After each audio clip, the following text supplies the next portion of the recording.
This is the Dave and Shecky Show. We got this groovy podcast for ya. Reviewing crazy tunes or quoting Twain and Sting and Dune. We'll bring ideas to share like bonus points for extra flair, cause it's the frickin' Dave and Shecky Show.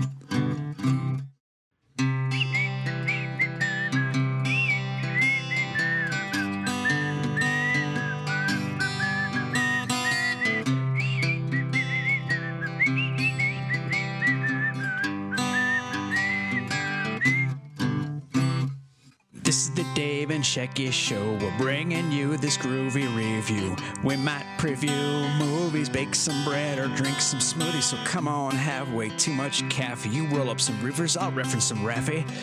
This is the Dave and Shecky Show. Baseball been very, very good to me. I am an Indian Garrett Morris. I see. Hello, this is the Indian Garrett Morris Show. Okay. Baseball been very, very good to me. Mm. And other stuff that I would do with an Indian accent. Mm. Welcome, everyone. Welcome to the Middle Age Cool Kids Super Terrific Podcast featuring your pals, Sonny Soprano and Timmy Vega. Aw, Timmy Vega. Yeah, it's a shout out to Timmy Vega. And who's the other one? Sonny Soprano. Who's that? Tony Soprano's cousin. Oh. Timmy Vega was an artist that did a lot of the T-shirt work for a lot of the jam bands of the 90s, New York City jam band scene. The Blues Traveler Cat, probably one of the most famous, but he did a lot of the posters and such as well. And he was a very nice man. Nice young man. And his sister's famous too. And that's enough of that. Uh-huh. Is her name Luca? Is she famous? She lived above the coffee shop. She's famous amongst the circle of those kind of people. Is that like a Lisa Loeb crowd or something? Whoa, hey, take it ish. I don't know. Everybody loves Lisa Loeb, especially the Weasel Zappa. I see. Oh, is he married to her? No, they had a thing there. Oh. Well, remember they had a show. I think they had a cooking show on TV at one point. Not exactly that. Oh. All right. Well, okay. So now you know about Timmy Vega and Tony. Who is it? Sonny Soprano. What did you say his name was? Sonny Soprano. No, he can't be related to. He's not Tony Soprano. He's Sonny Soprano. Who is that? Did you just make it up? That's for Sonny to know and Tony to find out. All right. Anyway, this episode, we have suddenly become not a weekly show, and I'll have you know it's not anything to do with me. Yeah, it's been a long time. I shouldn't have left you without a dope beat for you to step to. Okay. All right, so there's a shout out for you too. All right. This week we are, last show we talked about the boys from Brazil. And this week we are talking about our 5 favorite movies. This has been a hardship for Dave because he doesn't like to rank things. And I feel like we are getting 5 movies that he likes. But my thing is I like to file, but I hate to rank. So, I can't rank and file. I see. I had to choose one. Because I can't multitask. So I just file. I see. Well, I feel like these are 5 movies that you thought about and said, yeah, I like them. Yeah, I don't know that they'd be your 5 favorite movies. Right this second, I'll go with them. Okay. That's what I thought. Number 1, Yellow Submarine. No, just kidding. Okay. We're not starting at number 1. Oh. I'm certainly not including Yellow Submarine in any of them, so that was good. That's good we got that out of the way. Yeah, well, that's not an enjoyable movie at all. All right, so what we're going to do is go from 5 to 1. Do you want to start? 1 and 5. No one here gets out alive. Okay. Do you want to start or do you want me to start? I want you to start. That means we end with your number 1. That's what she said. Oh, would you rather end with your number 1? It does not matter to me. Okay. I am not having any sort of ego trip on number 1s. Okay. Yeah. Are you ready? Yeah.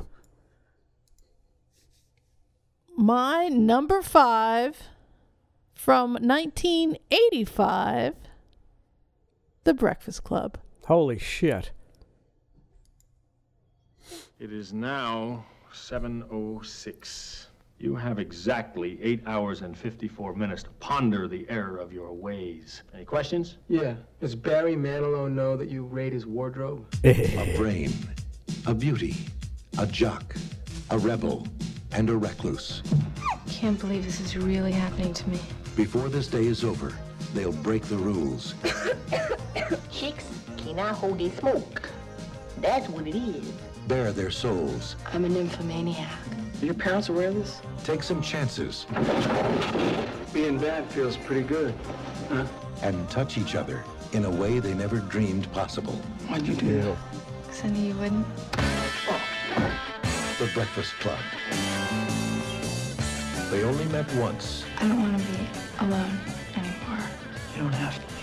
but it changed their lives forever. Man, I consider you guys my friends. I'm not wrong, am I? Universal Pictures presents Emilio Estevez, Paul Gleason, Anthony Michael Hall, Judd Nelson, Molly Ringwald, and Ali Sheedy in a John Hughes film. Why are you being so nice to me? Because you're letting me. The Breakfast Club.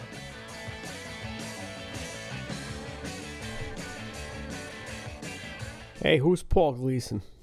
Paul Gleason is the gentleman who's watching over them. The one who says, you mess with the bull, you get the horns. Ah, okay. One of my favorite quotes ever. The Breakfast Club, my number 5. What do you think about that? Did you have an inkling? No, that's a good iconic movie, though. I mean, that's a classic. You like that more than, let's say... Well, are you going to start trying to guess my other top 5? No. Okay. Do you like that more than Fast Times at Ridgemont High? Yes, I do. Do you not like Fast Times at Ridgemont High? It's not that I don't like Fast Times at Ridgemont High, but this is the problem with Fast Times at Ridgemont High. I spent my 9th grade, my freshman year in California, in San Diego County. And so that movie came out when you were in San Diego.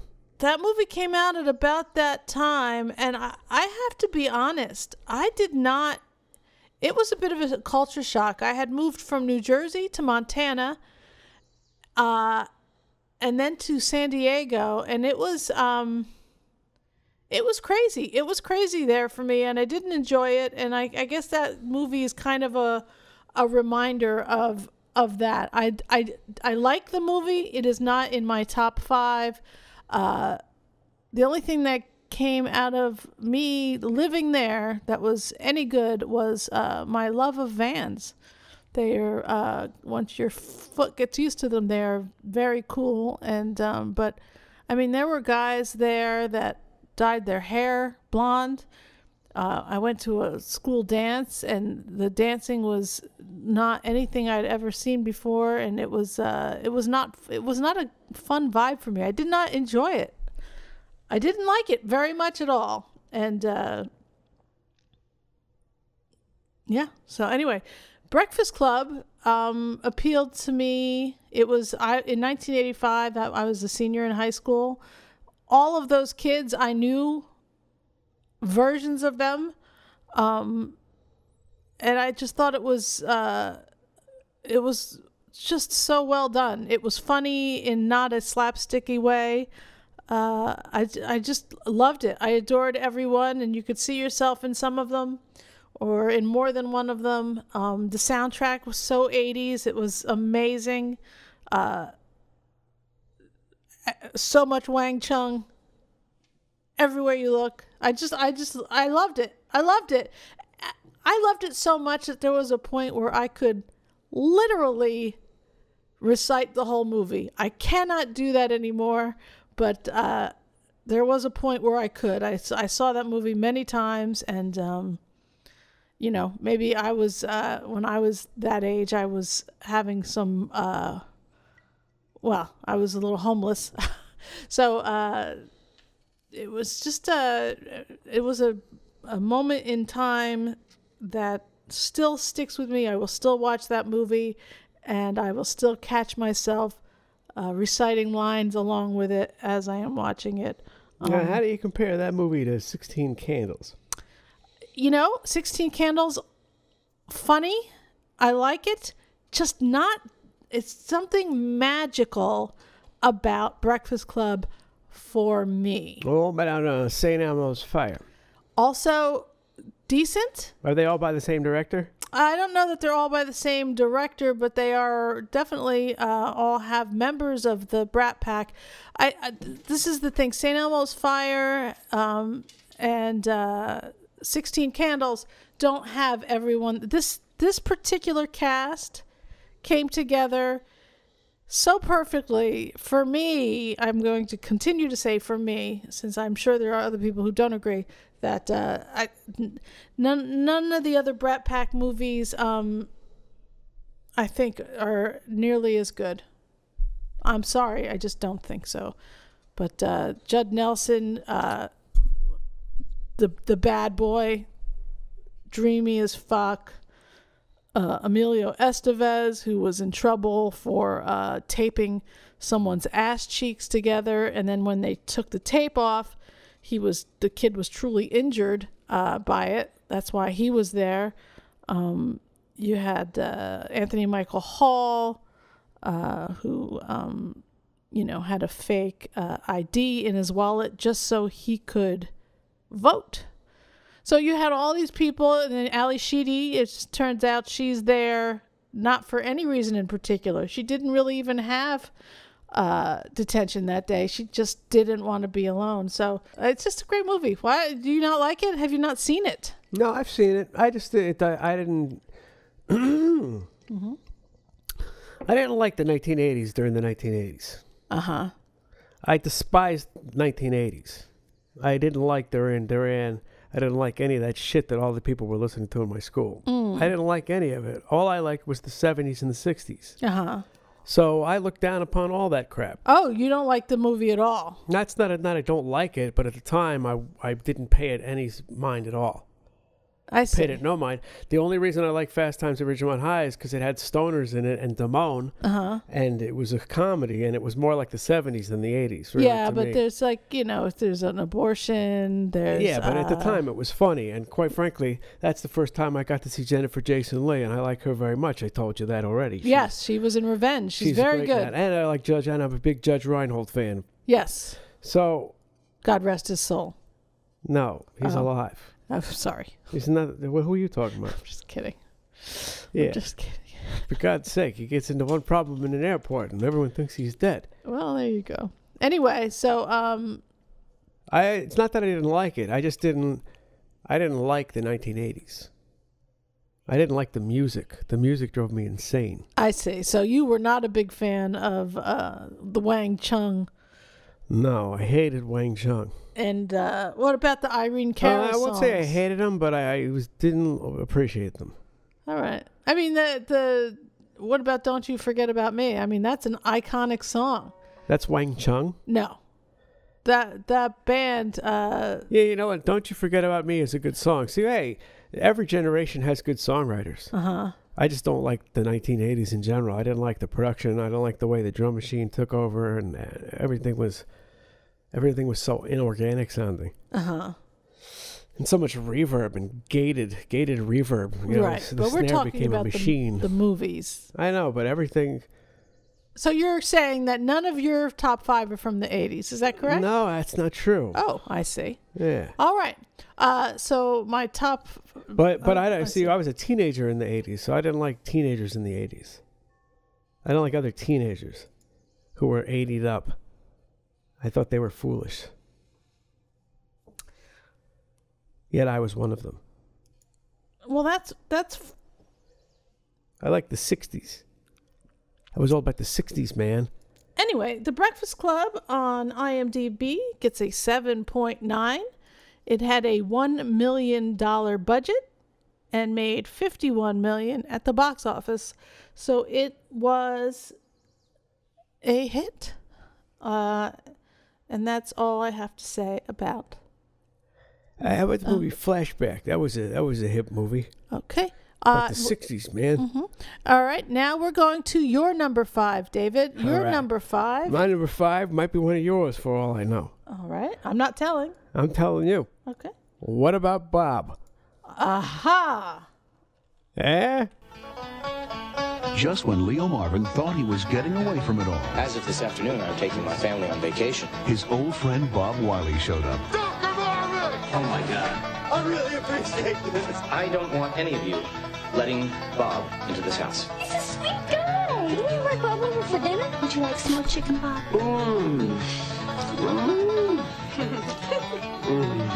Will you stop that, please? You're angry. No, I don't get it. You're upset. Relax, Leo. Take a vacation. I'm on vacation. Touchstone Pictures presents Bill Murray Hello, I'm Bob. Would you knock me out, please? and Richard Dreyfuss This man is crazy. Get out. Why'd you need to kick Bob out of the house? He's not gone. That's the whole point. He's never gone. Is this some radical new therapy? You see? What About Bob? Rated PG.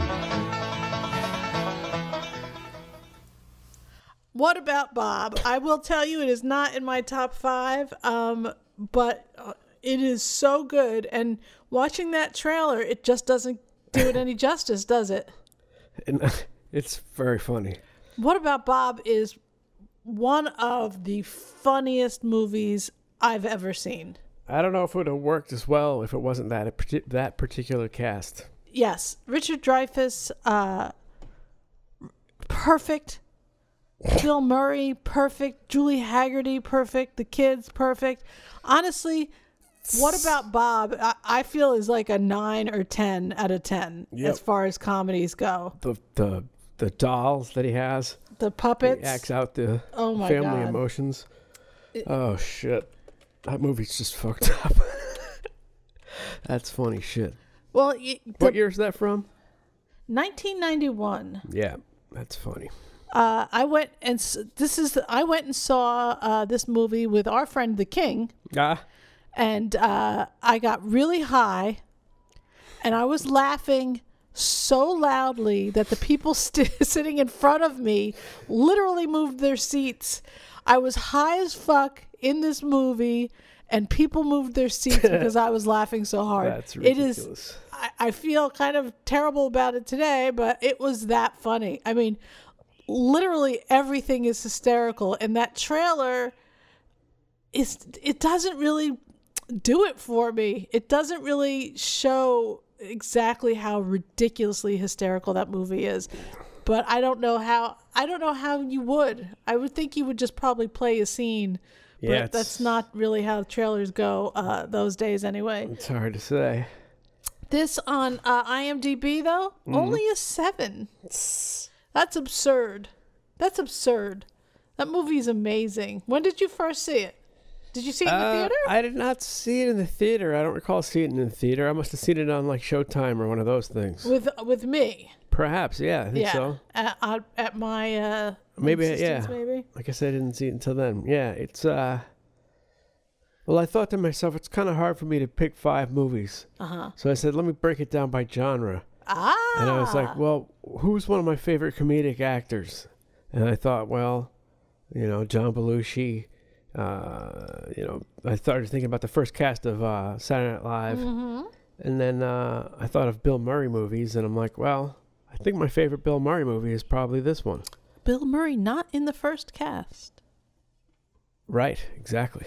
Part But of 1.2 or something. He was right in there. Yeah. And he easily could have been, but they just didn't choose him right away. He was right in there, though. Yep. He was part of that whole crew. Brian Doyle Murray could have also been the first cast. Yep.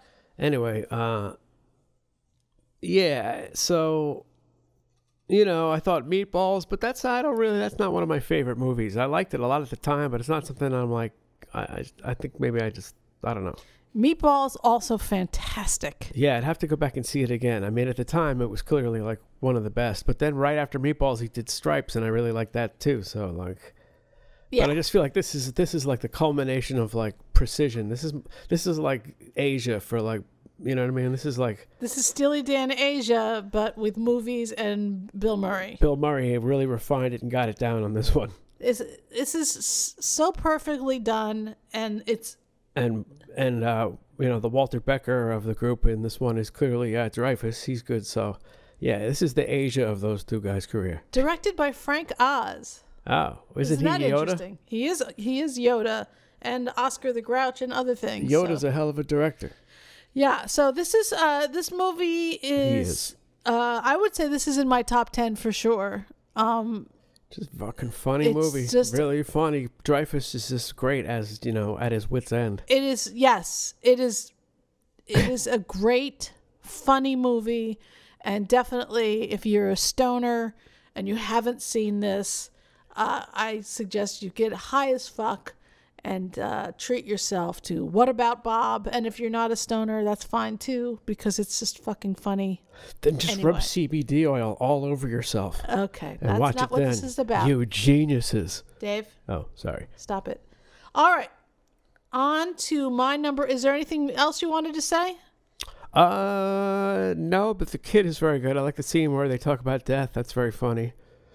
Yes, and the daughter wound up being part of one of those Law and Order shows, I think, or a similar show to that. It's good stuff. All right, I guess that's that for that one. That's excellent, though. Yes. Yeah, that's a great pick, Dave. Easily you. could have been one of my top 5, but did not make it this time around. And I agree. Breakfast Club obviously is a great movie. It's just that at that time I was very down on that kind of vibe. It's you know what. At no point did I ever say, what's probably Dave's kind of movie? Breakfast Club. But I did like Bueller. I liked that movie. Yeah, I don't like that one nearly as much. I wouldn't even put that in my top 50. No, I wouldn't put that in my top anything, but I liked it. Excellent. At the time. All right. Are you ready for my number 4? Or number 4, yeah. My guess is you don't know who my number 4 is either. Apocalypse Now. No, it is not. Stand By Me. No, just kidding. I don't know. What is it? My number 4. 2007's AI. Planet Terror. Planet Terror. I don't even know what that is. Is your old man? No dead bodies for Dada tonight. What happened to your arm? I got bit. Bit by what? If I told you, you probably wouldn't believe me. They're not living. Hell's that? They're not dead. The hell are the bodies? They're gone. They're not stopping. The hell is going on?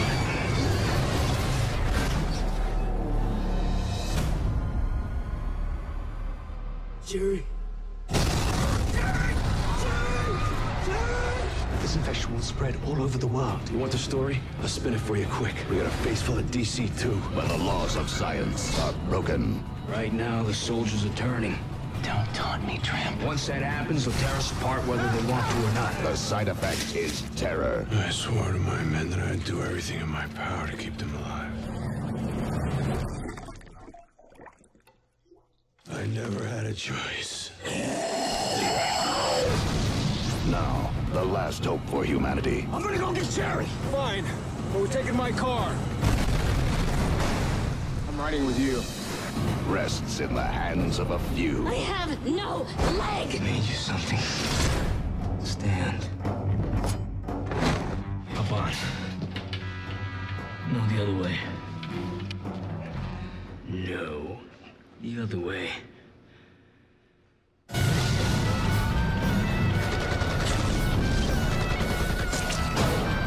Chop them off. How much ammo we got? Holy shit. If anyone comes to the door, I want you to shoot them. What if it's Dad? I'm gonna eat your brain. Especially if it's your dad.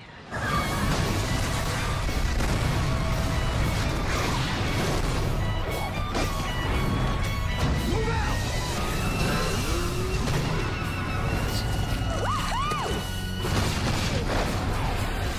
Robert Rodriguez, Planet Terror, a Grindhouse feature. So Robert Rodriguez and Quentin Tarantino got together and did 2 Grindhouse movies together back in 2007, and they were released as a double feature. Robert Rodriguez is to me was the perfect homage to Grindhouse.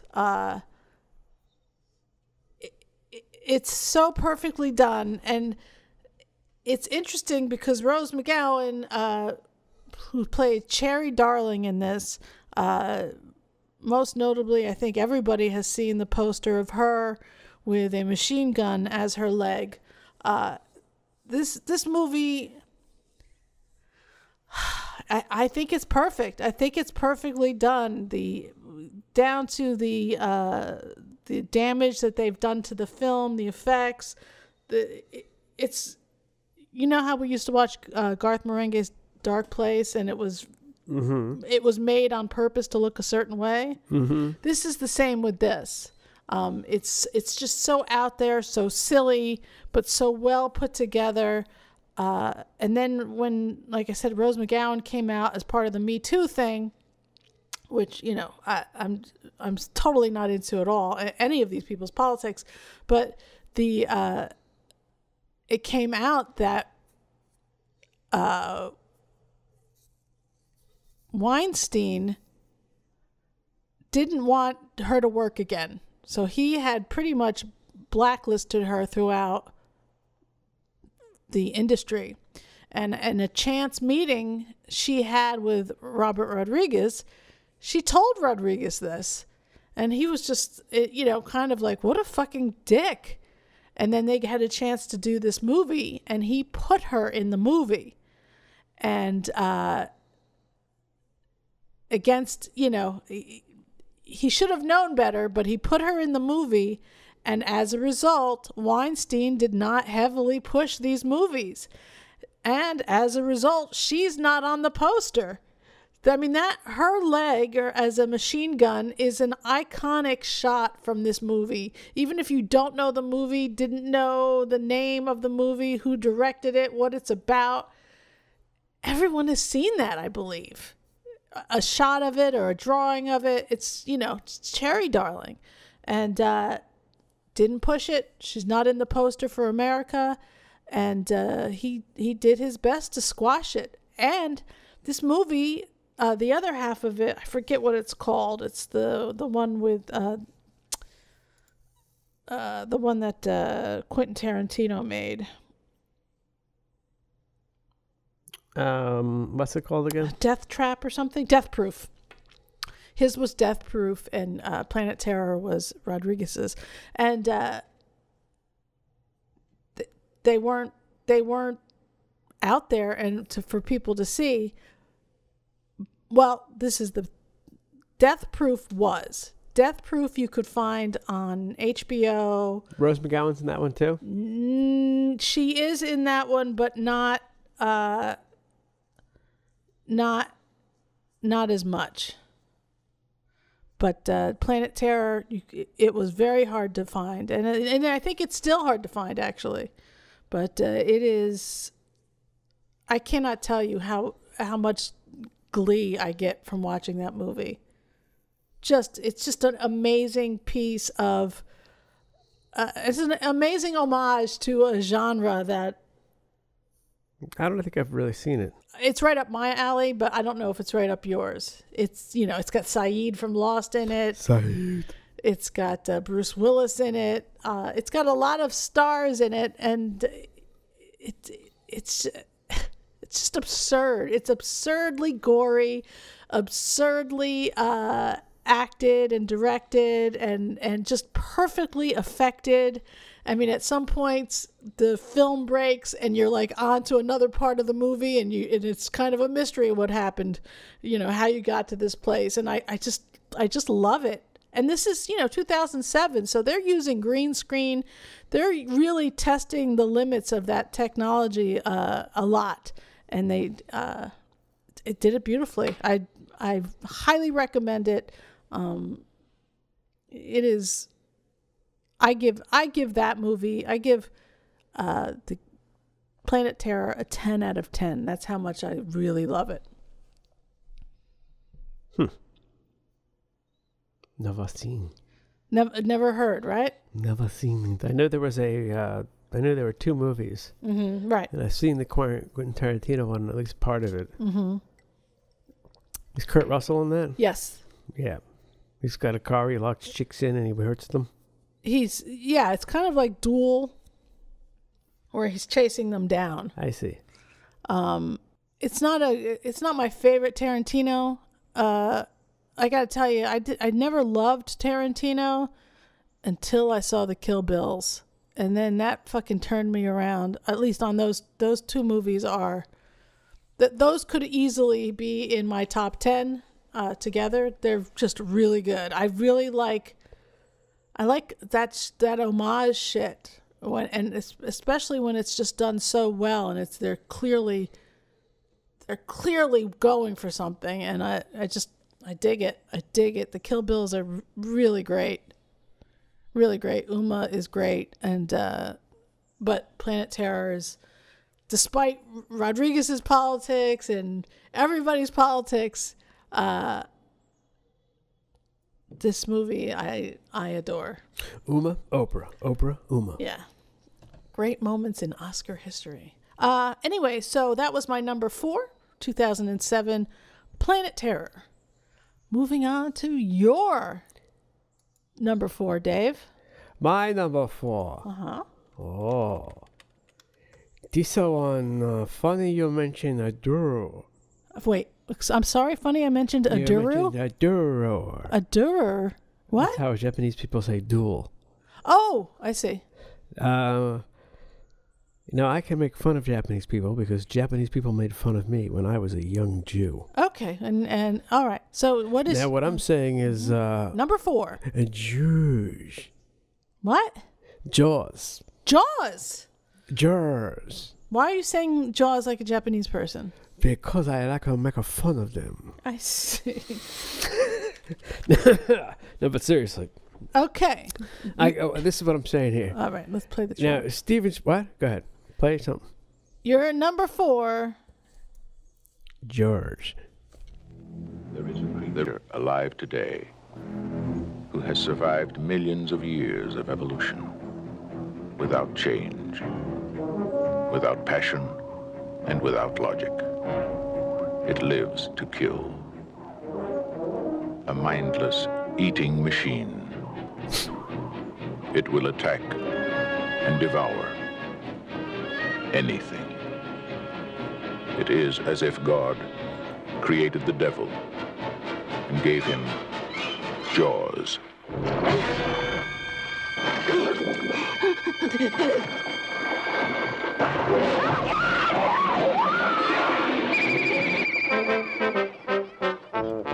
This is Universal's extraordinary motion picture version of Peter Benchley's best-selling novel, Jaws. I just found out that a girl got killed here last week, and you knew it. You knew there was a shark out there. You knew it was dangerous, but you let people go swimming anyway.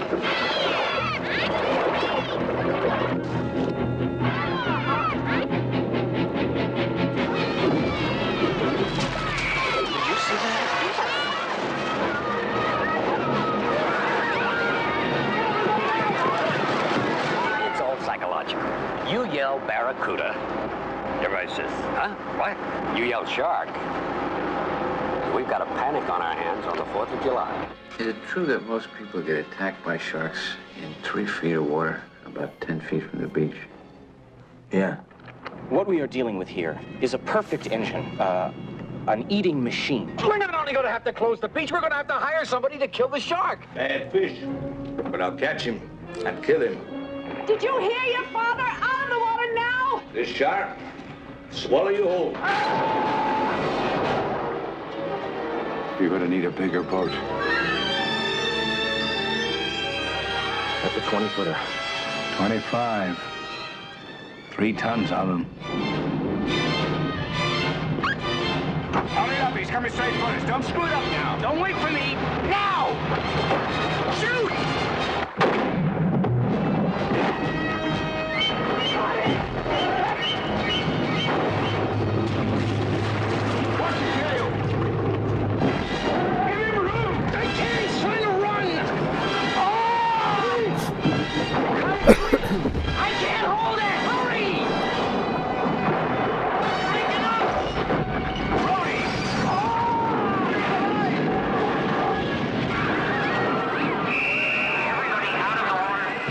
man's fantasies of evil can compare with the reality of Jaws.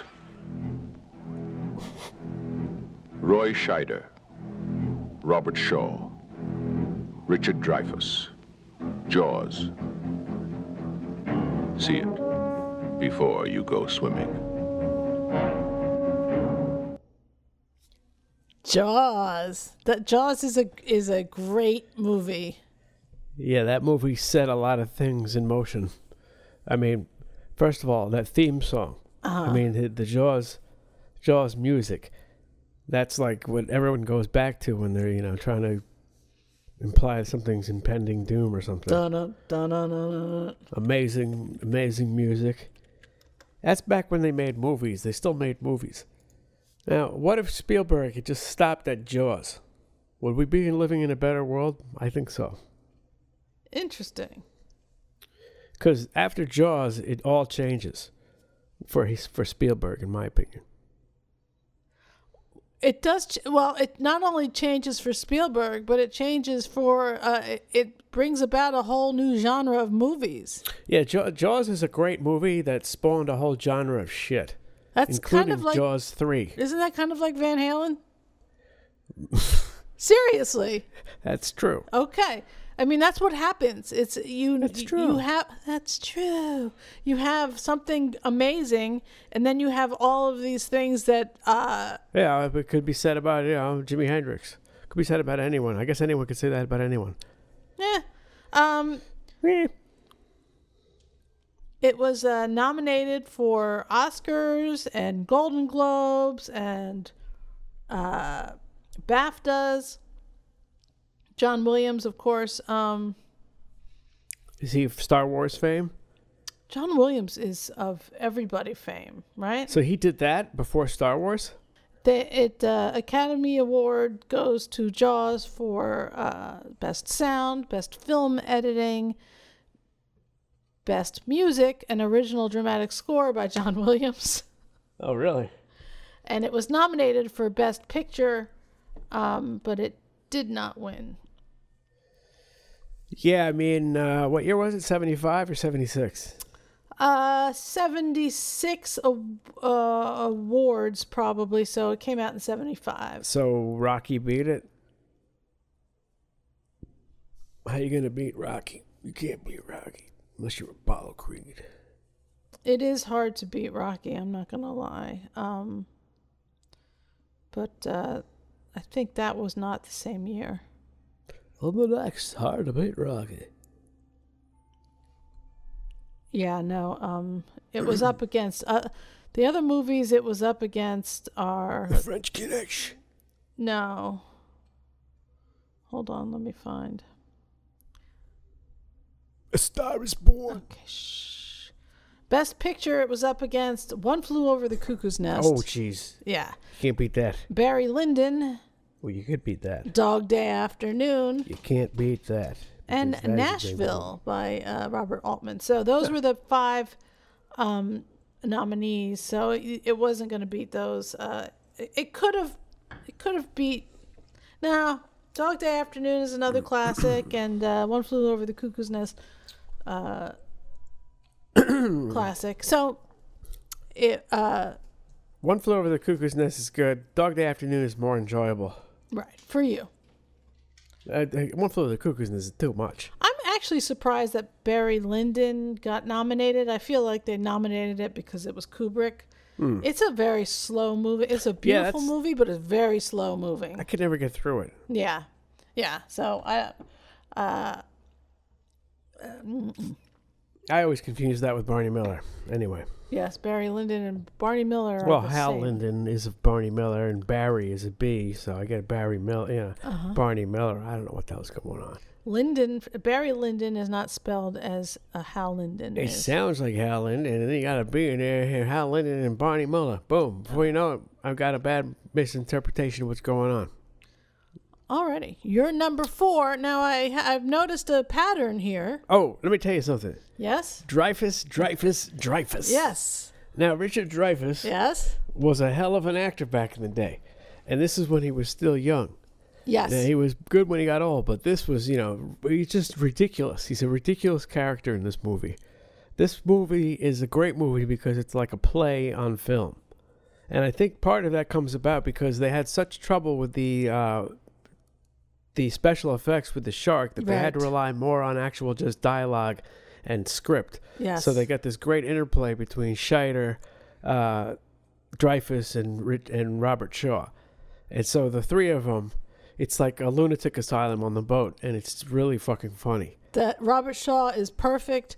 This is another perfect cast, and I feel like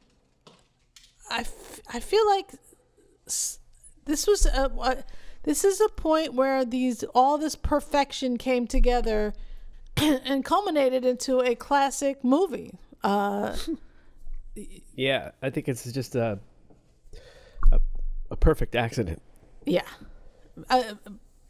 but it led to amazing things and continued amazing things for Spielberg. What did he do right after this? Close Encounters? I believe it was Close Encounters, yes. Yeah, Close Encounters is a great movie also. It's still great. It's just starting to get a little bit almost Disney-esque. Yeah, but it's also got Dreyfuss, so... Whoa, what the fuck? I didn't even realize that exactly. He's the star, so I'm going to say that I enjoyed... I'm a big Dreyfuss fan. I enjoy Close Encounters more than Jaws. Holy shit. And if this had been a top 10 movie list, I would have had Close Encounters on it. Well, there you go. So maybe it's fair to say that Richard Dreyfuss is one of the best Hollywood actors ever. Yes, it is fair to say that. It is fair to say that. He is amazing in What About Bob and equally as fantastic in Jaws. Now the movie's cheesy, but he's also good in The Goodbye Girl. The Goodbye Girl is a classic movie, and it just might be my number one. What? No, it's not. But that is a classic. That is a classic. That was in the height of his cocaine abuse. All right. Well, it doesn't matter. No, I probably helped. All right.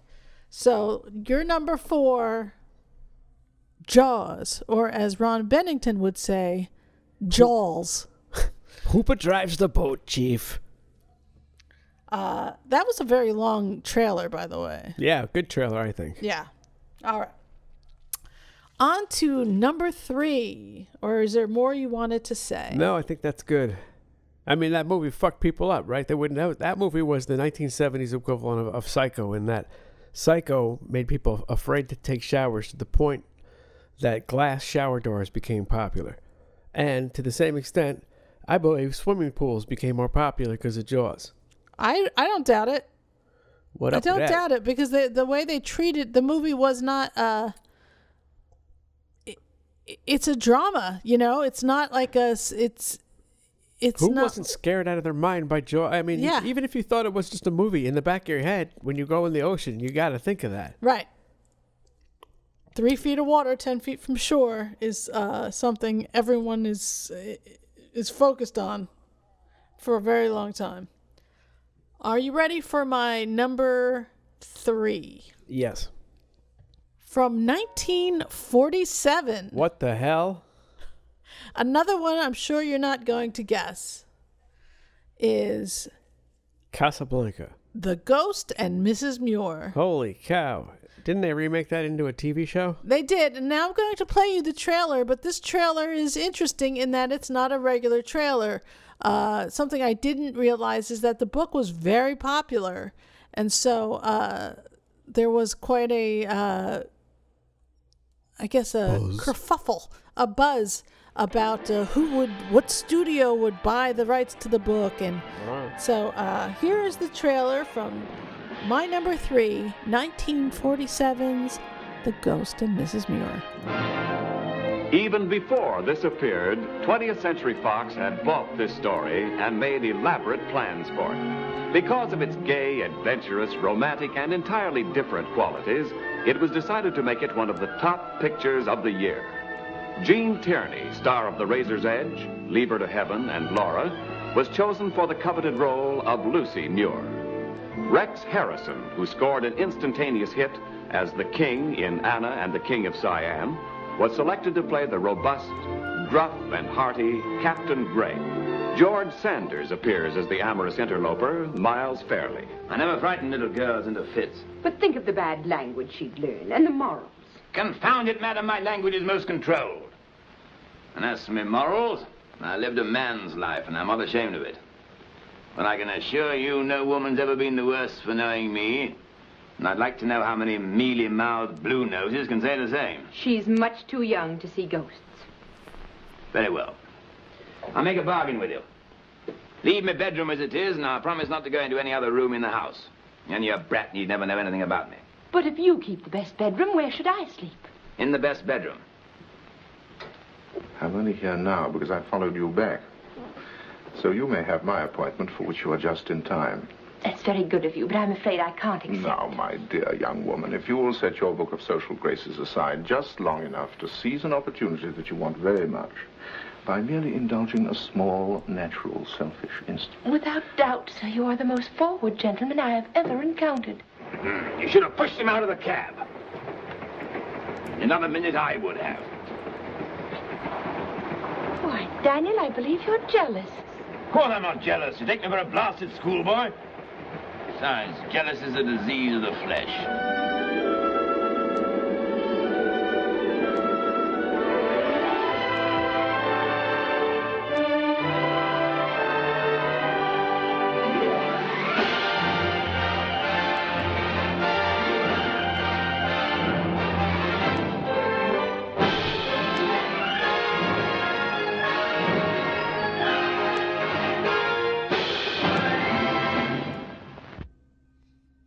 So a lot of that is like the old school trailers is text on the screen, just really promoting about the stars, and people were much more intelligent back then. That could be. They had all we needed was the information, not some sort of reenactment of a movie. So they all talk like fags, and their shit was retarded. The Ghost and Mrs. Muir is a romantic fantasy film starring Gene Tierney and Rex Harrison. It was directed by Joseph L. Mankiewicz and is based on a 1945 novel written by Josephine Leslie under the pseudonym of R.A. Dick. Now that's not funny. I see. So basically what it is that it's this a woman buys a house, and the house is, or maybe she rents the house, and the house is haunted by Captain Daniel Gregg. And he's an old seafaring man who owns the house, or who owned the house and still haunts it to this day. And it's about their relationship. And it's quite lovely. And the ending, I won't spoil the ending, but it leaves me in tears every time. And just thinking about it, I'm going to get a little choked up. It's a beautiful movie. I absolutely love it. They turned it into a comedy of sorts, TV show with Charles Nelson Riley and Hope Lang. I'm not sure how long that one lasted, but yeah, I've never seen it. Yeah, you've never seen the movie or the show? Never seen the movie. You saw I've the seen show. The show. The show was. I confuse it with my favorite Martian. Yes, it's both very similar. They're not anything else alike. I like both those shows. I haven't seen this movie, though. I didn't think you'd seen this movie. I don't think you've seen... Well, I don't know. We'll have to see. Oh. So, The Ghost and Mrs. Muir, based on a novel... by a man named Leah. Josephine Leslie.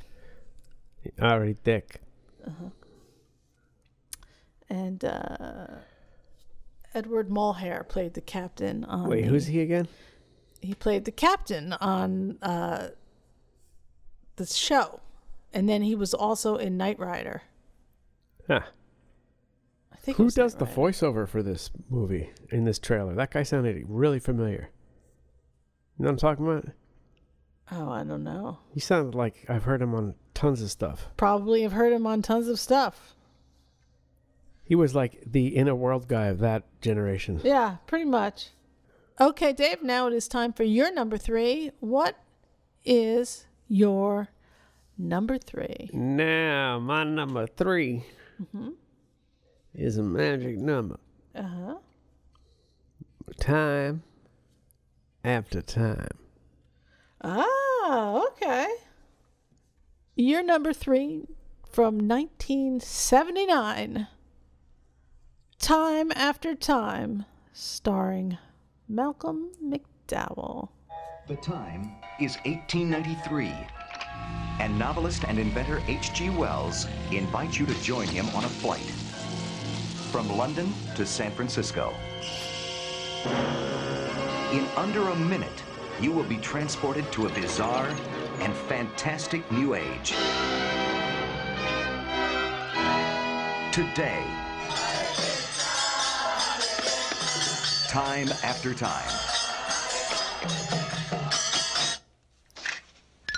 For H.G. Wells, the modern world offers a spectacular array of revelations, embarrassments, and delights. Well, hello there. Hello. What's up, Doc?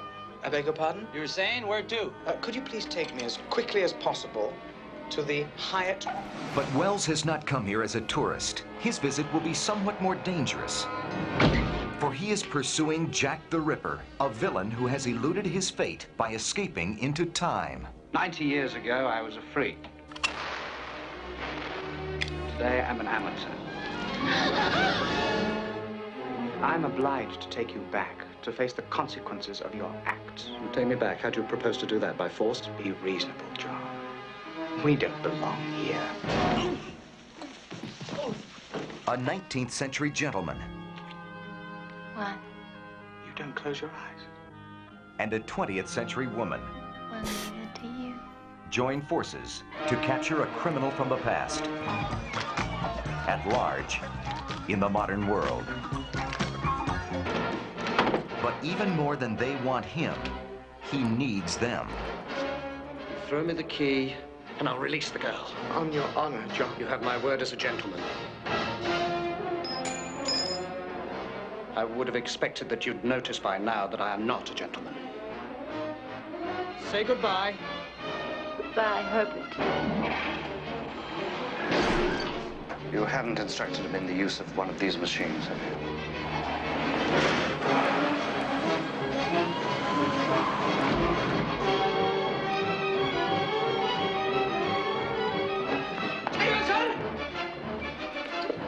HG, it's checkmate, and you've lost again. A romantic adventure, a breathless chase around the world and across a century. Time after time.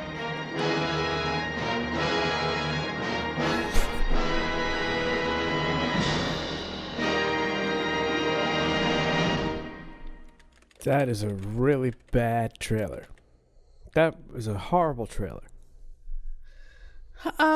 Movie's much better than the trailer. Is it?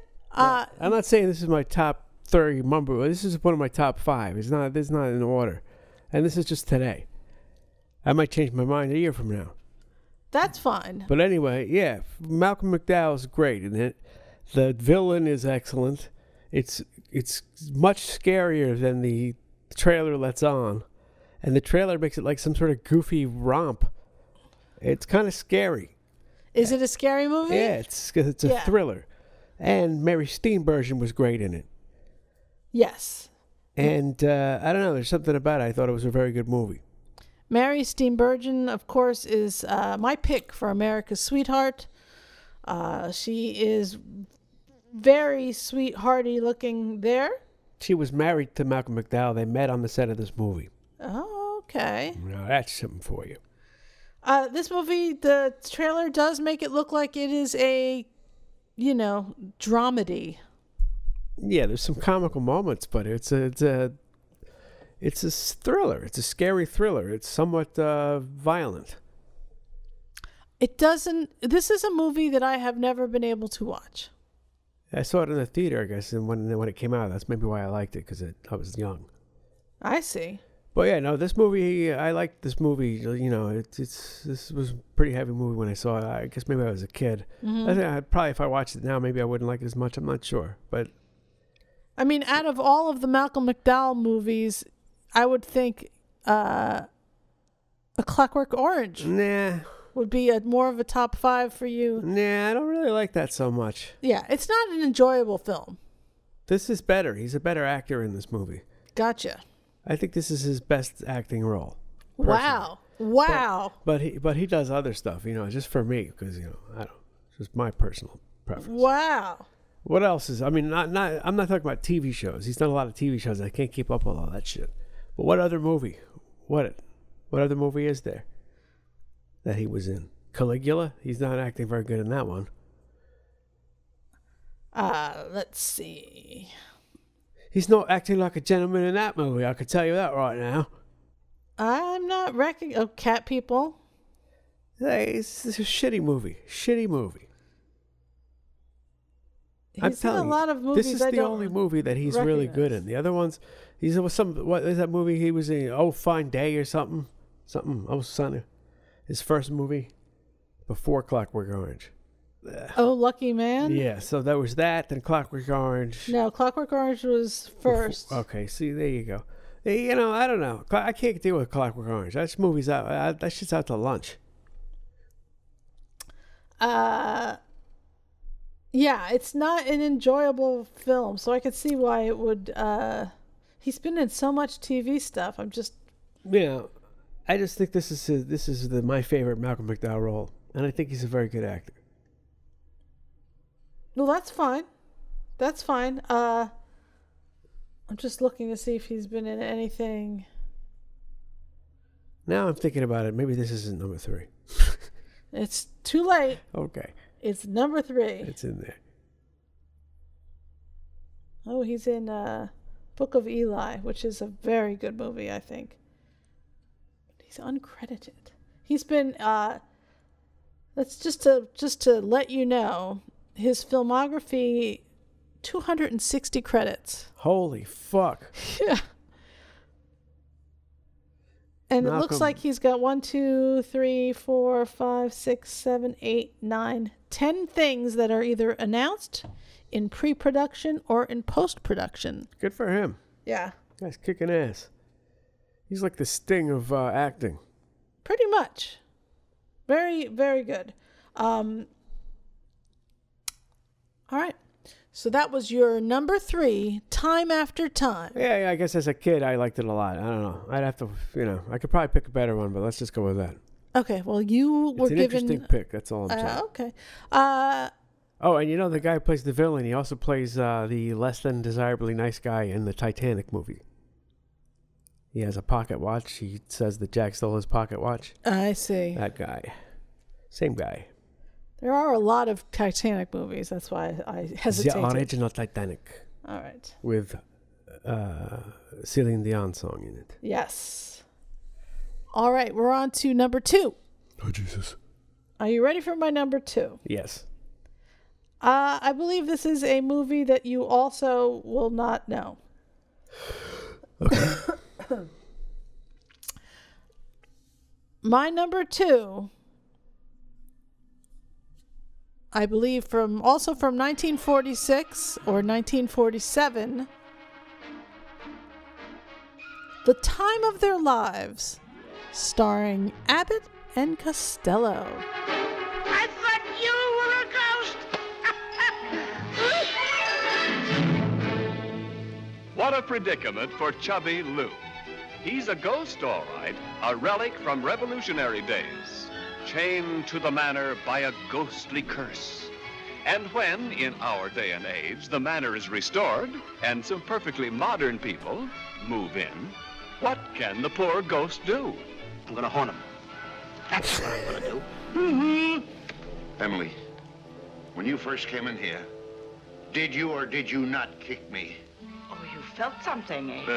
I thought so. It's you they're after.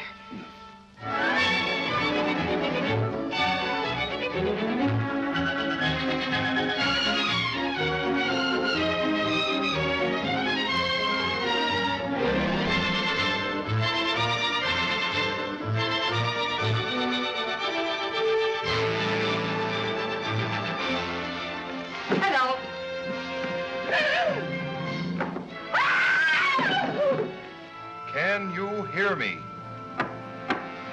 Who are you? What are you? Identify yourselves. Cuthbert Greenway, you know who I am. I'm Horatio Prim, the Little Tinker, and this is Melody Allen. We were on our way to warn General Washington about Benedict Arnold. Horatio, Horatio. I mean, but I gotta... Don't be silly. Don't you realize they can't hear us? Thank you, Dr. Greenway. Thank you. Millie!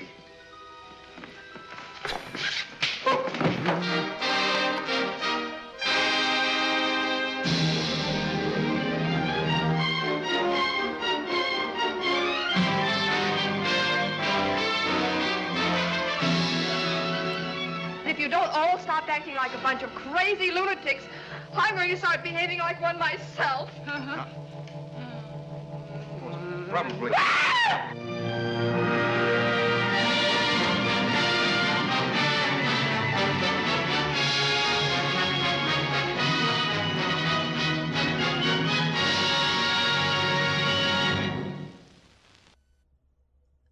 Time of Their Lives. Abbott and Costello. I grew up watching movies all the time. I've mentioned it before, the 4:30 movie, or on Saturdays and Sundays on Channel 9 or Channel 11. There was always some sort of movie being played. Abbott and Costello, mostly slapsticky movies that are funny but not touching in any way.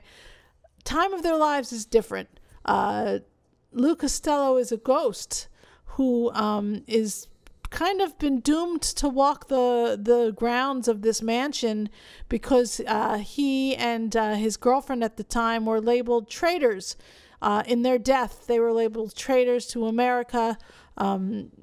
History had gotten it wrong, but because everyone thought they were traitors, they were just doomed to walk the grounds of this mansion.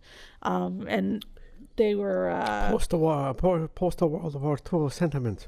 Well, yeah, I mean, but this was a Revolutionary War. This is the war they were, so we were talking 1776. So then the mansion is old and it's being bought by some younger, more modern people who are going to come in and work on it. And that's where Bud Abbott comes in. And it's a different kind of Abbott and Costello movie. It's not Abbott and Costello meet Frankenstein or the werewolf or the mummy or whatever. It's an Abbott and Costello movie with heart and ghosts. And my number 3 pick had ghosts as well. So there's also a kind of running theme here for me. But I love this movie. I remember watching this movie way back in the day, and it stood out from all the other Abbott and Costello movies. It's just a delightful movie. It really is a delightful movie. Black and white, old school, not your typical Abbott and Costello at all. They don't make them like that anymore. Have they remade it? No, they have not. I miss the days of comedy duos. I guess the most recent one that worked for me was Chris Farley and David Spade. I can't think of another more recent. Well, maybe Jack Black and Kyle. No. You don't think they're a comedy duo? James Franco and Seth Rogen. Nah. I mean, they're funny, but I don't think of them as a duo. I mean, I've seen enough Seth Rogen stuff without James Franco. Right. Well, I mean, duo. Spade, Key and Peele. Key and Peele. Okay. But they're not. Do they do movies? No, they split up now. Now it's Key and Peele is all serious. Yeah. No, I mean that. But I'm just saying, it's comedy. A comedy duo in movies. Yeah, I guess Jack Black and Kyle are not in movies either. They're mostly just Tenacious D on stage. So, yeah, Chris Farley, David Spade are the last two that I can think of, and that was sadly very short-lived. Oh, Jackie Chan and Chris Tucker. No. See, that was a franchise, and that wasn't. They weren't. It would have gone further, but Chris Tucker got all religious and refused to keep working with him, motherfucker. That's the problem. Well, I think he got religious, but I don't think because of the religion, he refused to keep working. I think if you are religious, you realize that Hollywood is just not a great place. Not ideal. Not ideal, and you either have to turn your head the other way and maybe feel guilty about shit, or you just say, you know what, bye-bye. Got to Rick Moranis this bitch up. Rick Moranis this bitch up. Yes. So that was my number 2. My number 2, Time of Their Lives. Did you like Abbott and Costello at all? Yep. I'm a huge fan of Abbott and Costello. Oh, you are? Yes, I like them both equally. Interesting. Actually, I probably like Abbott more than Costello. No, I probably like Costello more than Abbott. I was gonna say because who wouldn't? Exactly, especially as kids, you're always gonna feel for the comedy relief guy more than the straight guy. I like the team though. I like them. They were great. I like all that stuff. Who's on first gets a little old pretty quick. It gets old quick, but at the time it was pretty brilliant. Yeah. Yeah. Those guys are amazing. I like them way more than Laurel and Hardy. Yes, but Laurel and Hardy were. I mean, that was just at the dawn of talkies. It was not the movies. The scripts were not so complicated, and the shots were not so. It wasn't the same. It's kind of hard to judge them on that, but yeah. I mean, look, I could easily have put one of the Road 2 movies in my top 10. That's damn good stuff. Yeah, I like old movies. I like old fun movies. They're not too dirty. There's not a lot of swearing. They're not gratuitous sex. I don't need all of that stuff to have fun watching a movie. So I do have a fondness for the old ones. All right, I hear that. You're number 2. Dave. Well, let me just say now. Oh, okay. What do you think of the movie The Jerk? I like The Jerk. Because I don't know if it's number 2 or number 3 or anything, but I just think that's a very funny movie. Because I was trying to think of what's the best Steve Martin movie. And I think that probably might be it, or is there another one that's better than that? The Jerk is pretty fucking classic. Father of the Bride is good too. My Blue Heaven. My Blue Heaven is very funny. I mean, people like to say that, I don't know, maybe he does. People don't give Steve Martin enough due respect, perhaps. I don't think that's true. Actually, he was pretty fucking funny. He was a big, huge deal in the late 70s when he was on Saturday Night Live and he made stand-up comedy huge. He really did, and he was much like Kaufman, he was a character on stage. Yeah, totally ridiculous. Yeah, I mean the character wasn't like Kaufman, but they were characters. But he was great. The Jerk was hysterical. I mean, fuck, dude, that was a hysterical movie. What's the movie with Bernadette Peters and him? Is it The Jerk? Yeah. She's his love interest in The Jerk. Yeah, that movie's really funny. And then he did Pennies from Heaven. That's all right. It's okay. It didn't do very well, I don't think. I like The Lonely Guy. That's funny. Lonely Guy. Yeah, I mean, that's even a phrase I still use with you. You'll be like, I'm at the diner, and I'll be like, oh, you lonely guy. Wait, who's also in that? Is that the guy who had the talk show? Michael Bay? No. Michael Bay. Yeah. Classic. Richard Bay, you mean? Richard Bay. Charles Grodin. Charles Grodin, exactly. So that is really funny. Yeah, Lonely Guy is good. So yeah, Steve Martin's great back in the day, but I guess I can't say they're in my top whatever movies, but they're very funny stuff. Dead Men Don't Wear Plaid. That was a weird movie. L.A. Story was good. The Man with Two Brains, that was funny. Yeah. He's done some really funny stuff. I like The Jerk a lot. I don't think I'd put it in my top 10, but if I was doing a SNL related top 10, and I do associate him with SNL. I mean, he was on there so many times. Definitely. It would definitely be in my top 10 SNL related movies. maybe that's a top 10 That's list a for whole another other day. thing. Yeah. But, All right, so here, let me give you my number 2. Number 2, Dave's number 2. Not the jerk. The Bad News Bears. Ooh. The original. Thank you very much. Yeah. Because I was thinking Walter Matthau. Now, what's the best Walter Matthau film? I mean, now that's hard to say because there's so many great Walter Matthau films. The Bad News... Oh. Yeah. Go. I'm going to play the trailer. Do it up. There is no limit to what some men will do for money, especially a man like Morris Buttermaker. No, I really appreciate this. It's just a damn shame that none of the fathers had the time for it. God knows if I wasn't so busy down in City Hall. You got my check, Whitewood? Even if it meant coaching an unlikely group called the Bad News Bears. It was a team of superstars like Mike Engelberg, Rudy Stein, Reggie Tower, Ahmad Abdul Rahim, the incomparable Ogilvy, Timmy Lupus, Kelly Leak, the Aguilar brothers. With a team like this, there is only one way you can go. Cups and supporters. Gotta be won at all times. Very comfortable. Well, either you wear them, either you wear them or you don't play. Walter Matthau is Morris Buttermaker, a man so desperate to make a buck that he did the unforgivable.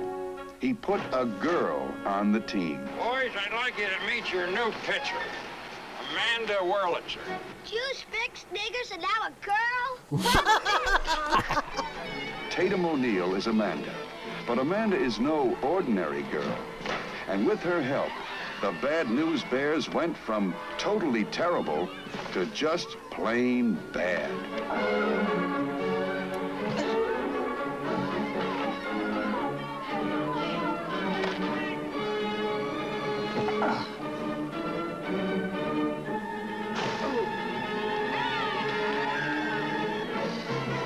I mean, why don't you do this league a favor? You and the Bears just drop out. Amanda knew what the Bad News Bears needed. She also knew how to get it. If I win, you play baseball for the Bears. And if I win? Name it. What if he tries something, I know an 11-year-old girl who's already on the pill. Don't ever say that word again. Oh, well, if it isn't Inga Puke. How'd you like me to stick this bat where the sun never shines, Turner? Sit on it. But a little success is a strange thing. Once you taste it, you want more. And from just plain bad, the Bad News Bears climbed up the ladder to become the team that played baseball like it has never been played before. Academy Award winner Walter Matthau is the coach. Academy Award winner Tatum O'Neal is his secret weapon. Together, they turned the Bad News Bears into a team of superstars you will never forget. The Bad News Bears, the incredible story of how a disaster combined with a catastrophe and somehow became the greatest champs who ever played ball. This movie is great. It is great. Tanner Boyle, are you fucking kidding me? Holy, all in the family moment there. I love this Bad News Bears. I remember we tried to watch the new one at one point, remember? It's not terrible, but it's Dude, we not turned good. it off. Yeah, I mean, if you weren't comparing it to this, you might get through it. But it's bad compared to this. Yeah. You can't do that. You can't. This movie was so politically incorrect. You can't remake this movie. No. It's fucking brilliant. It's hysterical. The cast is hysterical. The whole thing is excellent. It's got the spirit of winning. It's got comedy. It's got drama. It's a very good movie. And it's got kids, and it's got a drunk. It's got America's favorite pastime. At least back in the day, it was You baseball. can't get more of a lovable character than Walter Matthau. No, a curmudgeon-y, lovable character. You know, he's the definition of a mensch. This movie is great, and this is a great pick for your number 2. And I am envious. Yes, you're envious of my picks, aren't you? I'm not envious, but I'm happy that you picked it because it's definitely. I love it. I love it. Would you like more Jodie Foster or Tatum O'Neal? In general? You gotta go Jodie Foster, don't you? What? What? I can't understand what you're saying. You're saying I said you have to go Jodie Foster, don't you? no. Well, Actually, you like Tatum, huh? I like to, this is a movie that's enjoyable. Taxi Driver is a great movie, but it's not enjoyable. It's like Clockwork Orange. What it's not she got? enjoyable. She's okay. So she's got Taxi Driver, Silence of the Lambs. Yeah, The Accused. That's enjoyable. No, it's not. Oh, just kidding. But seriously, You can tell by my reaction you're kidding. that's a good one, right? No. That's hey. You want to go see a movie? I'm gonna go with Tatum O'Neal, strictly because of this movie. This movie's fucking great. Who's in Taxi Driver? What's the chick in that? He takes her to the porno movie. He thinks Sybil it's appropriate. Shepherd? What a clueless idiot. Yeah. Anyway, except nowadays that would be appropriate. No. I mean, that's the generation now. No. She'd be like, "What? We're going to the movie? You didn't do anal? Ugh. I'm not calling you back." No one worthy of having a relationship with is going to say that. Wouldn't you like to do some anal? All right. That's my new Broadway play. I don't like your new Broadway play. It's Produced shitty. by Newberg Canal. Okay. Your number 2 pick, I think, is It's great shitty. pick. Was that a pun? Because that's funny. Your number 2 pick is the best pick so far of your picks. Oh, me pick 'em, you like 'em. Just so far, number 2 is my favorite of your picks. Oh, this is Walter Matthau number 2. What other Walter Matthau movie are there? Out of Town, very good. Odd Couple is probably the best one. I was going to say Odd Couple, but this movie more feel good than Odd Couple. Oh, okay. Grumpy Old Men. Why is it funny? Very funny, actually. Walter Matthau is. What's he got before? Oh, he's got something about a married man. What's that one? How to train a guide to a happy married man. Something. Oh God, he's got a bunch of them. He's got a shit ton of them. Is he in the apartment or is that not him? I don't think he's in the apartment. I thought that was Redford. Wait, no, the apartment. I think that's with. Oh, Jesus. I don't know what you're talking about now. Okay, never mind. Who's the guy from China Syndrome? Oh, Jack Lemmon. Exactly. The Out of Towners. The Out of Towners is not Matthau, right? That's Lemmon and that chick. I get confused. What other Walter Matthau did he do back in the day? I mean, what? How far back into the day do you want to go? In the 60s, Matthau. He was on some TV shows. Guide to a Happily Married Man or something? The Odd Couple. A Guide for the Married Man. Yeah. The Secret Life of an American Wife. Candy. Oh, God, that's a ridiculous movie. Hello, Dolly. Cactus Flower. That was the one with Goldie Hawn, I believe. Huh. All right, so yes. What do we know him from? I guess The Odd Couple is the main thing that you know him from before Bad News Bears? Sunshine Boys. Sunshine Boys, that's it. Never mind. Okay, that's the one. Yeah, that's what I knew him from. He's actually in The Taking of Pelham 1, 2, 3. Yeah, I like that. That's great. The original, of course. Sunshine Boys is really, really, really good. Plaza Suite. I don't think you get much better than Sunshine Boys. Well, then you're saying that's your number 1? No, I'm just saying that's great stuff. But I enjoy Bad News Bears more. But maybe as in terms of like his serious acting, maybe that's better. That's why we're doing favorites and not top best movies made in a genre, because I knew that would be too difficult. Yeah, so there you go. Bad News Bears. I even like the Bad News Bears go to China. All right. Because they don't, they go to Japan. Exactly. But I like when Kelly Leak's driving a van. That's I like that. But no, the spin-offs always suck. I like Kelly Leak, but those other movies suffer when Walter Matthau and Tatum O'Neal are not in them. Yes. But Tanner Boyle, I adored, so. That's some good shit, man. All right, are we on to my number 1? Lupus. Yeah. I think you're going to know this one already, though. Bray?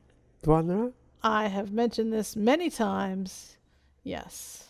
It's not that movie with Jane Seymour and Christopher Reeve? No, it is not. I thought you liked that one. I do like that one, but it's not in my top 5 favorite movies. Oh, okay. My favorite movie of all time, as you have already said and spoiled it for everyone. Well, you can edit that part out. I'm not going to do it. Cut that part out. Nope. My number 1 movie of all time. Blade Runner. Blade Runner. I need your deck. This is a bad one. The worst yet. There was an escape from the off-world colonies 2 weeks ago. 6 replicants. 3 male, 3 female. They slaughtered 20... A Blade Runner's job is to hunt down replicants. Manufactured humans you can't tell from the real thing. What's this? Roy Batty. Probably the leader. There was just one outfit making replicants that superhuman. The Tyrell Corporation. Mr. Deckard, Dr. Eldon Tyrell. I don't get it, Tyrell. Commerce is our goal here at Tyrell. More human than human is our motto. I was looking for 6 replicants in a city of 106 million people. You ever see this girl, huh? Never seen a Muslim. What I didn't know was they were looking for me.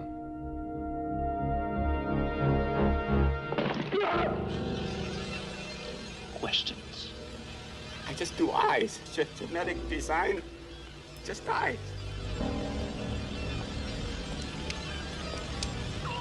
Hello?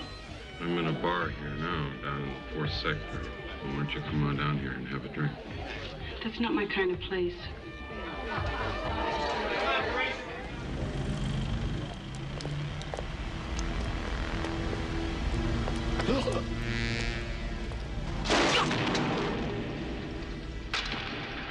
Time to die.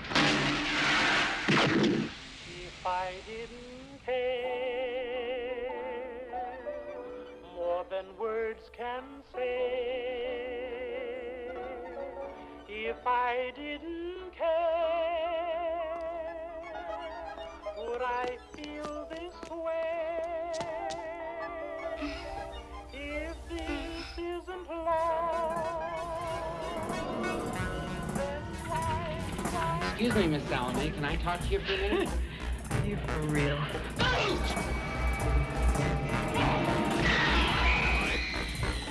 He's a damn one-man slaughterhouse. I'm going home.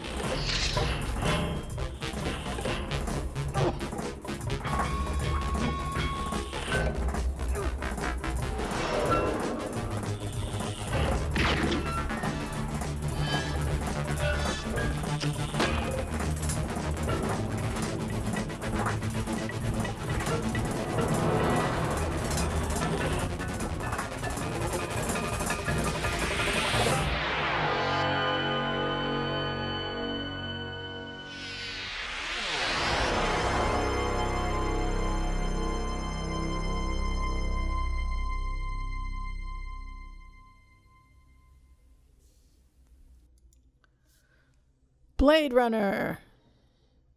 What do you think of it? Have you seen Blade Runner in its entirety? Mm-hmm. Yeah, I saw it when it came out. You did? I did. I imagine you probably didn't like it. I didn't understand it when it came out. Yeah. I think what happened was people expected one thing from it, especially because of Star Wars, and Han Solo was in this movie, and and I think overall, in general, I'm not going to say the movie tanked, but I think it was a disappointment to people who went into the theater expecting one thing and getting another. I didn't start seeing this movie until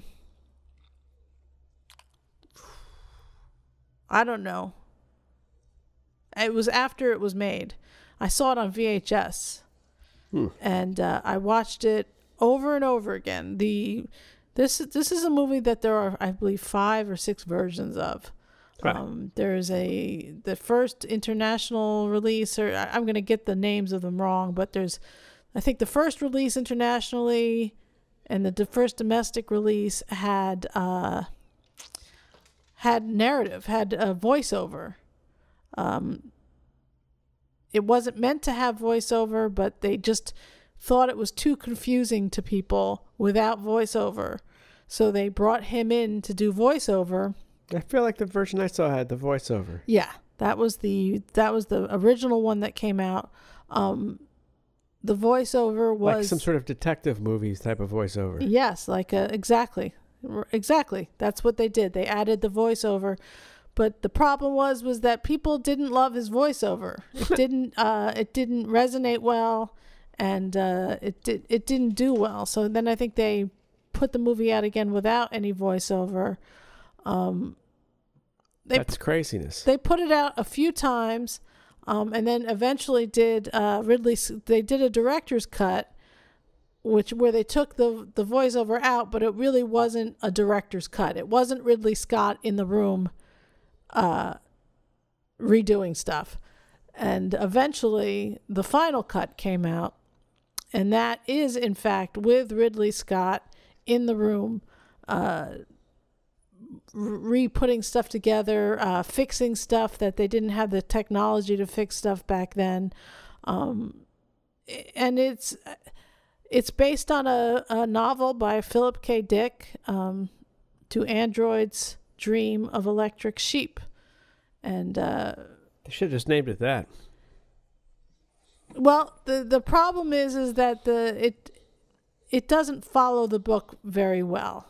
It follows the book somewhat, but not really. The Philip K. Dick books in general, that guy had some amazing futuristic ideas, and his stories turn into movies and a miniseries quite well, but they always need a little help.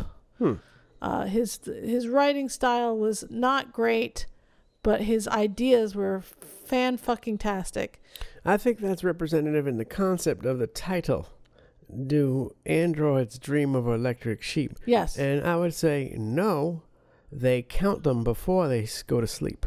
Well, androids don't have to sleep. Well, I'm just saying, no one dreams of sheep. That's the point. You count them before you go to sleep. He's not dreaming of them. There's no reference there. So, see, he's a little bit off in everything he does, apparently. He's got a good idea, but he got Mr. Mark a little bit there.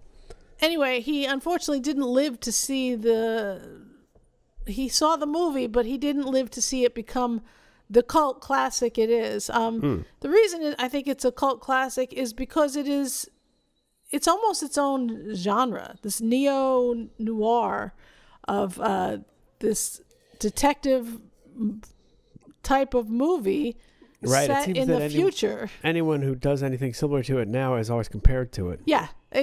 And Ridley Scott, prior to him being a director, he was like a set designer, set director. He's very artistic. And so if you look at a Ridley Scott movie, you will always notice how absolutely beautiful it is. It's very, his stuff is very breathtaking. What did he do after this? Right after this? Might have been Alien, or was it right before Alien? Please hold. First Alien's great too. Right. Let's see what he did here.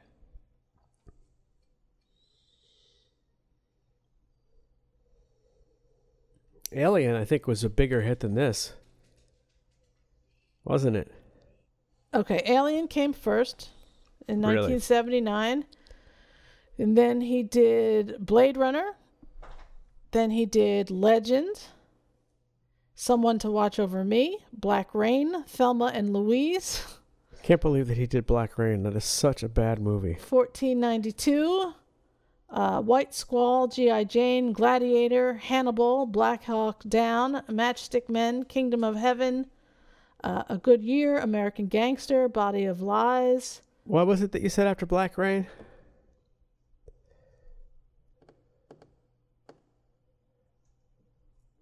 Thelma and Louise. Right. So he's had some big ones. Yes. some huge ones. Alien was pretty fucking huge. That kind of started our genre in itself. Yeah. Like without Alien, I don't think there'd be like Predator or anything. Right. Or Alien versus Predator. Alien is very scary. That's a scary fucking movie. It's back when they still made films. Yeah. That's the other thing is that some of the things I like are movies and not films because it's just the rewatchability. Sure.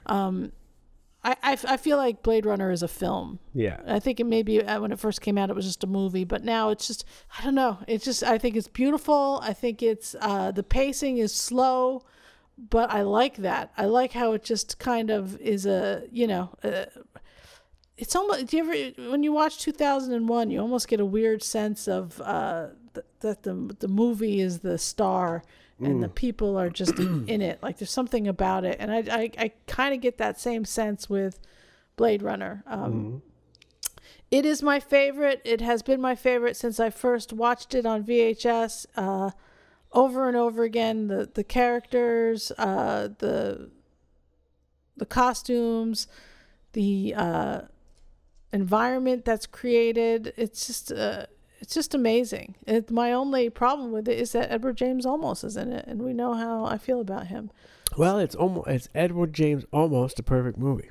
Okay. All right. So now we're on to your number one, Dave. What is your number one movie? My number one movie is I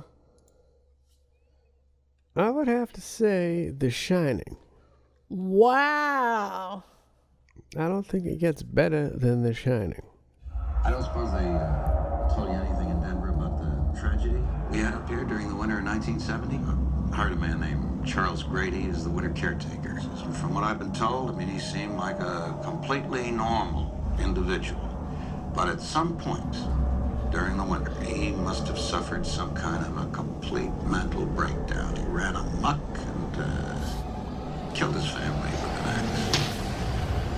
Well, you can rest assured, Mr. Ullman, that's not going to happen with me. That's right. Mom, do you really want to go and live in that hotel for the winter? Sure I do. It'll be lots of fun.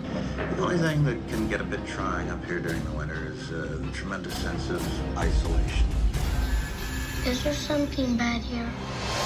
I fear you will have to deal with this matter in the harshest possible way. What did I killed you with Danny. You did this to him, didn't you? I'm not gonna hurt you. I'm just gonna bash your brains.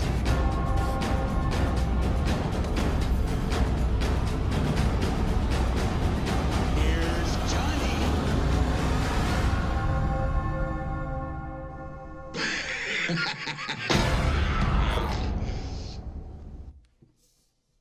That's a good trailer. That's a great trailer for a great movie. Another 10 out of 10 movie, I would say.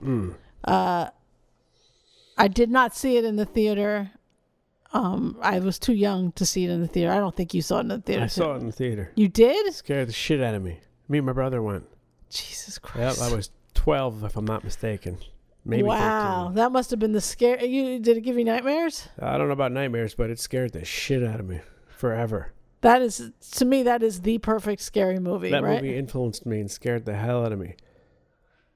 Now, a side weird note, those two twins in the movie, yeah, they scared the shit out of me.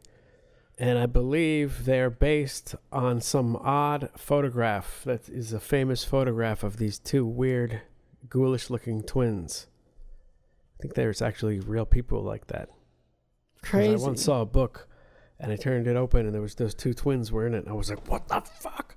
It was like real life. I was like, what the, oh shit, that's from The Shining. I don't know. Anyway, that movie was terrifying. And also comical in some ways. Yes. And Nicholson is amazing. Just amazing in that, I think. I think he's well directed in it. I think Kubrick, I'll watch a movie with actors in it and I'll be like, why is this movie so much better than another movie that this person is in? And it really is the director. It is the director that can get the best or the worst out of a person when they're needed. And the whole fucking thing is crazy. Not to mention the shots and the putting of it together. It's a great movie. That movie was so scary that after the scene was so tense, when I was in the theater and they flashed to the black screen, it would say like Wednesday or something. Just that was enough to scare the shit out of you. Like the scene would end and then it would go zhung, and it would be like a black screen with white writing on it.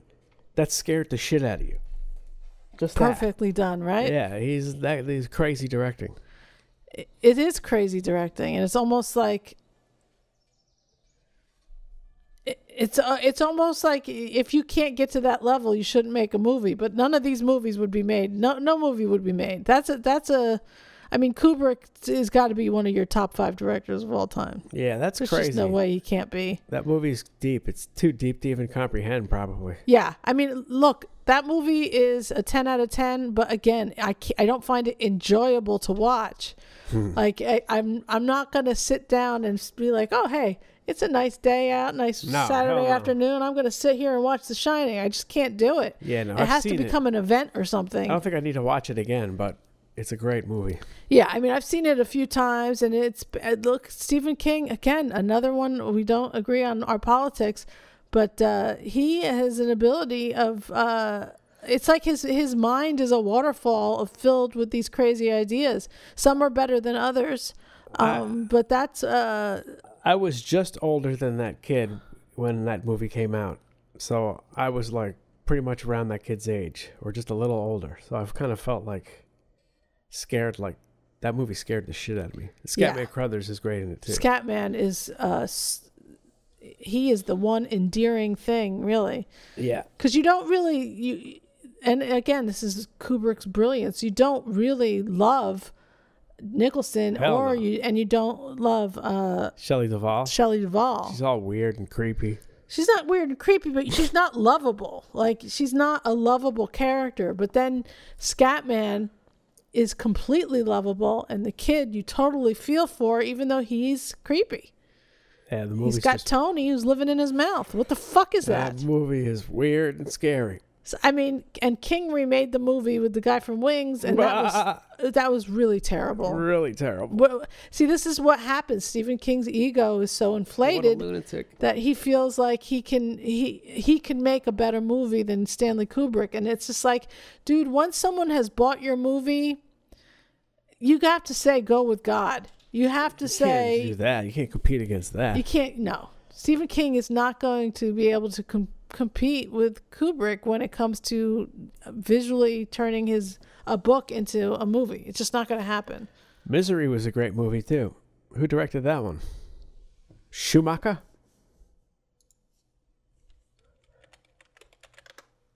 Misery is really good. It's not enjoyable, but it's really, really good. As is the other one with Khan. That is Khan. No. Misery. Oh, I'm sorry. Yes. Misery. Right. I'm sorry. I'm thinking of the other one. Dolores Claiborne. Oh, okay. That shit's fucked up. Rob Reiner directed Misery. Really? Who directed Dolores Claiborne? I think Dolores Claiborne's a better movie than Misery, but Misery is probably as celebrated. Taylor Hackford directed it. Because I don't know who that is. Taylor Hackford. Man, Misery is like really good.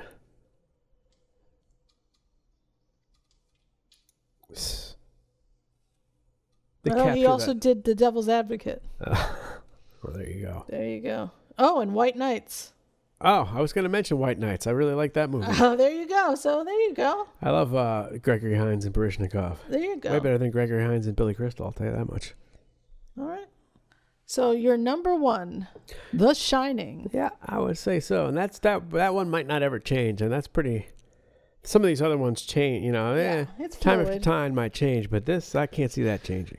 Yeah, it's fluid, and I knew that trying to get you to admit to a top 5 of anything is really difficult, but, this is what... Rear Window's another great one. Yeah, Hitchcock. Hitchcock. This is the problem. I when people ask me about top 5 or top 10 movies, I usually say what genre because then I can cheat a bit. Oh, sci-fi? Okay, well then I can say it's these really movies. Hard to define. I mean, honestly, Refine. I have top 5 sci-fi movies. Planet of the Apes, the whole box set, almost the whole box set. Where do we need to do top 5? Directors or actors or. Right. Dave, honestly, you've been so busy and haven't been able to do much for the podcast that I just wanted to get you to be able to talk about something. Top 5 Joe Walsh guitars. Well, there you go. Gretsch Countryman. Top 5 singers for Van Halen. Gary Cherone. No. David Cherone. No. Gary Lee Roth. No. Sammy Hogarth. Ross Hogarth. I love Ross Hogarth. I fucking love that guy. I will fucking hug that guy every time I see him. Hey, I got some of his plugins. He doesn't. I bet he doesn't even remember me. But I adored him. He was. He mixed a different kind of truth, all right. He was just really a very nice man. I met a lot of nice people. Rock legend, this guy. Is he? Yeah. I see. I didn't realize, but he was very, very cool, very nice. I met a lot of nice people during that time. Met a lot of assholes too. Well, that sounds like par for the course. Yeah, I guess so. And it's also car for the Porsche. It lets you get a little dose of reality when you work for some people of fame. I hear there's bodies buried underneath Irving Azoff's brownstone. Is that true? I don't know. I don't even know if he has. Look at me. I'm not even like, no, that's not true. I'm good. Is that true? I don't know. I don't think he owns a brownstone, but the first part's probably true. Yeah, well, he's probably going to sue you for saying that. Sue me? He barely knows me. He can have that blanket over there and that cat clawed up couch because that's what we got. That's all we got. All right. I won't sue unless it's true. Anyway, this has been a episode 51. And you can listen to all of our other episodes right on our website, middleagedcoolkids.com. If we start to talk too much, my voice starts to crack. I become racist. No. I become less racist. You're that all the time. I'm racist until I talk. Then I realize I'm not racist. Mm-hmm. But you guys realize I am racist. I don't know. I think it's a character you're playing. Yeah. The unlovable character you're playing. I'm playing a character just like Woody Harrelson. Oh my God! Because what are they doing? You're remaking no, we're not All in talking the about Family? that, Dave. Go fuck yourself, David. We're an hour and 50 in. Exactly. That's what I'm saying. Why are we starting another conversation about you Woody are, Harrelson? and I'm cutting you off. Fucking Woody Harrelson. All right. Bye-bye, everyone. Jews, fixed, niggers, and now a girl?